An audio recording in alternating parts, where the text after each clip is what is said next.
Oke, assalamualaikum warahmatullahi wabarakatuh. Halo anak-anakku kelas 8.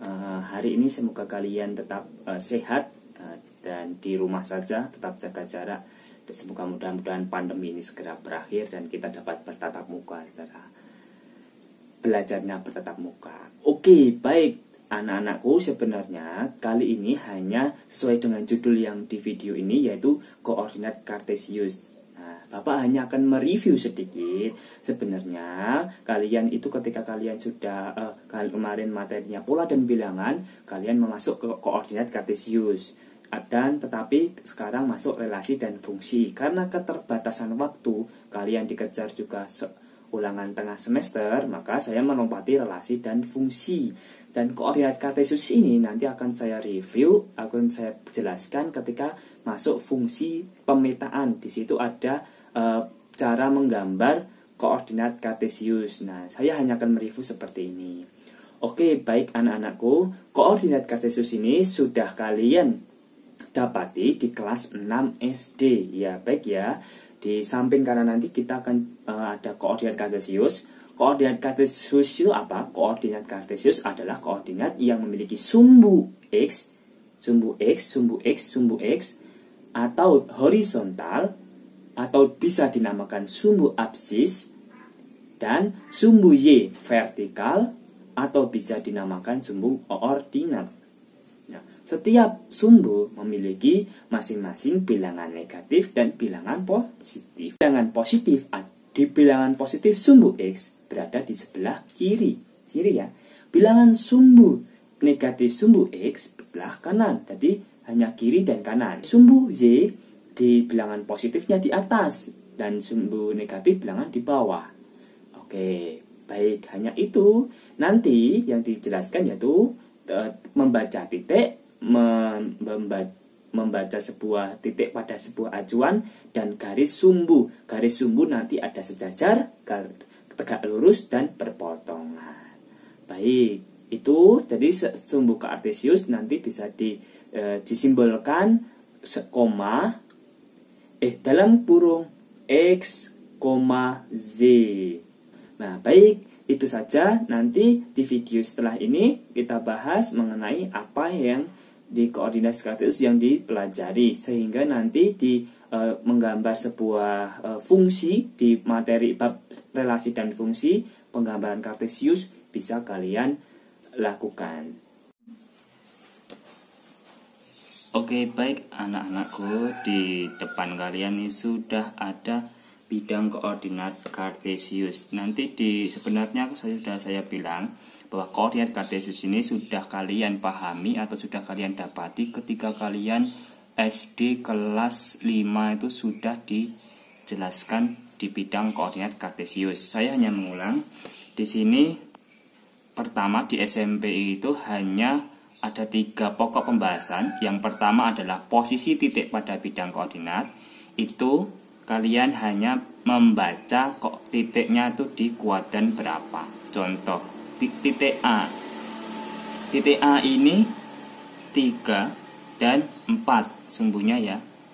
Di X dulu baru Z atau 3,4. Titik A ini 3,4. Terus titik B berapa? Negatif 4 dan 2. Terus C negatif 3 dan negatif 2. D 5, negatif 5. Nah, cukup hanya itu aja, membaca pada titik koordinat. Terus yang kedua, yang pertama tadi membaca,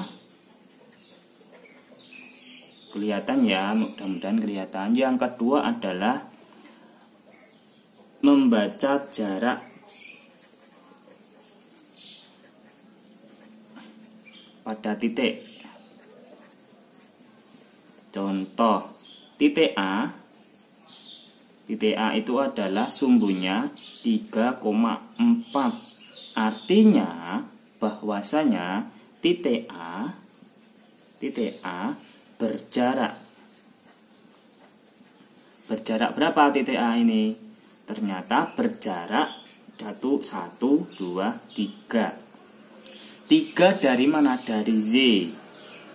Atau di sini kalian bisa membuat garis bantu. Di sini 3, kalian ini 3, di sini ke atas atau sumbu Y-nya ke 4, berarti bisa tulis titik A berjarak 4 satuan dari 4 satuan dari sumbu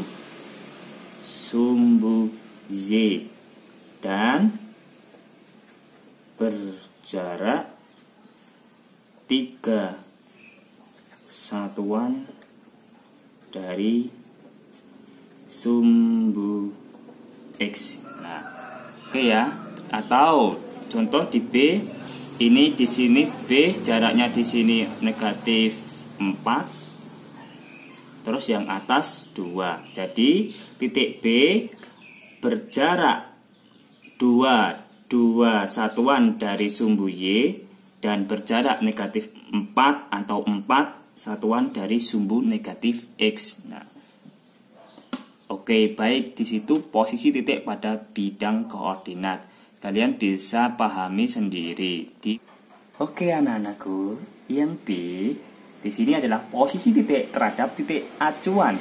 Ini sebenarnya hanya membaca sebuah titik, tapi biasanya di soal nanti ada titik acuannya. Contoh, miring nggak apa, yang penting kelihatan. Titik acuannya contohnya titik acuan di koordinat 0,0 atau di titik sini. Ya, titik acuannya di titik sini. Terus A, sehingga A adalah A2,3, artinya A-nya di sini ya. A di sini, berarti dia 1, 2. Titik acuannya di sini. Nanti bisa titik acuannya di C, titik B, titik A. Nanti kita kasih contoh. Titik acuan di 0,0 artinya 2 satuan ke kanan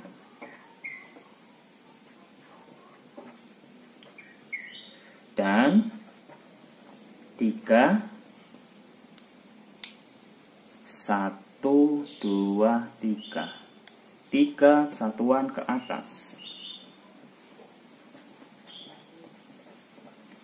Nah, begitu apabila titik acuannya di 0,0. Titik B 1, 2, 3. Berarti naik 3 ke kiri. B sama dengan, saya kasih contoh lagi. 3 satuan ke kiri. Artinya dia negatif. Dan 2 satuan ke kanan. Ke atas kanan, ke atas. Negatif 3,2.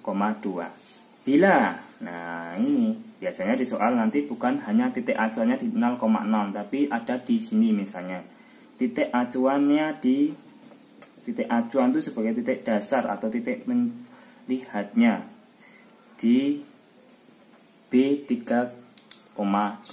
Nah, di sini titik acuannya. Kalau mau membaca A,23, 2,3, artinya dia membacanya dari sini. Oke ya. Kita kasih di sini. 1, 2, 3, 4, 5. Berarti 5 ke kanan, terus yang atas dari sini ya, sini. Ini 3, 1 ke atas, berarti 5,1. Titik acuannya seperti ini. Kurang paham? Yang C, kita coba yang C. Yang C negatif 4,2. Titik acuannya di B, yang C di sini.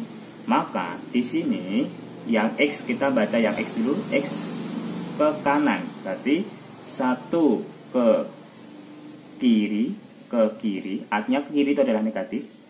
Dan Y-nya di bawah, berarti dari sini kita hitung. Nih, dari sini 1, 2, 3, 4 ke bawah. Jadi negatif 1 dan negatif 4. Oke, baik. Itu saja di titik acuan. Kalian langsung berlatih di buku paket. Di situ sudah ada. Tinggal kalian berlatih-latih sendiri. Sama terakhir yaitu C. Posisi garis terhadap garis sumbu. Oke, yang terakhir yaitu posisi garis terhadap garis sumbu. Nah, posisi garis terhadap garis sumbu ini ada 3. Yang pertama adalah sejajar. 2 garis dikatakan sejajar apabila memiliki panjang yang sama dan posisi yang sama, seperti ini, sejajar. Dan dia kalau diperpanjang tidak akan pernah berpotongan atau bertemu. Seperti rel kereta api kiri dan kanan, dia sejajar terus. Dan yang kedua adalah tegak lurus, tegak lurus. Artinya dia bahwasanya ketika sebuah garis dipanjangkan sampai tak terhingga dan ada sebuah garis di bawah dipanjangkan sampai tak terhingga, dia berpotongan di sini mengalami tegak lurus atau simbolnya seperti ini. Ini boleh seperti ini, tambah juga boleh bertegak lurus. Seperti di kehidupan sehari-hari, perempatan jalan, ya bertegak lurus. Yang ketiga adalah berpotongan. Dikatakan berpotongan apabila ada sebuah garis diperpanjang sampai tak terhingga dan ada sebuah garis diperpanjang sampai tak terhingga. Diperpanjang ini berpotongan, mengalami potongan. Oke, di garis kartesius juga ada hal yang semacam seperti ini. Kita kasih contoh. Bapak akan membuat sebuah garis. Bapak akan membuat sebuah garis. Garis misal di sini. Nah, garis ini saya namai garis A. Artinya garis A ini adalah sejajar dengan Y, sejajar dengan Y-nya nih, dan tegak lurus dengan X, tegak lurus dengan X. Ini ya, ini tegak lurusnya di sini nih. Oke, baik. Kalau yang berpotongan bagaimana? Nah, saya cari contoh. Misalnya di sini ada sebuah garis. Nah, garis C. Di sini garis A saya perpanjang sampai tak terhingga. Di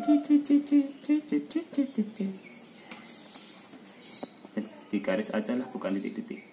Di garis tak terhingga. Saya panjangkan juga garis C. Saya panjangkan.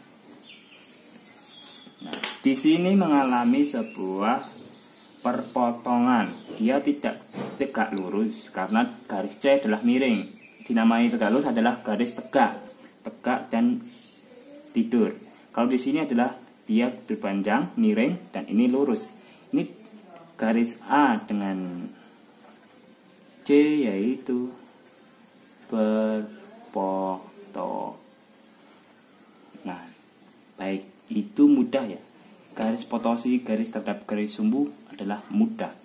Nah, Bapak harapkan nanti di bab fungsi kalian bisa menggambar sebuah kartesius. Di situ ada nanti kalian disuruh untuk membuat sebuah garis atau fungsi, atau nanti ada domain dan kodomain dan rank, itu nanti bisa digambarkan dalam bentuk koordinat kartesius.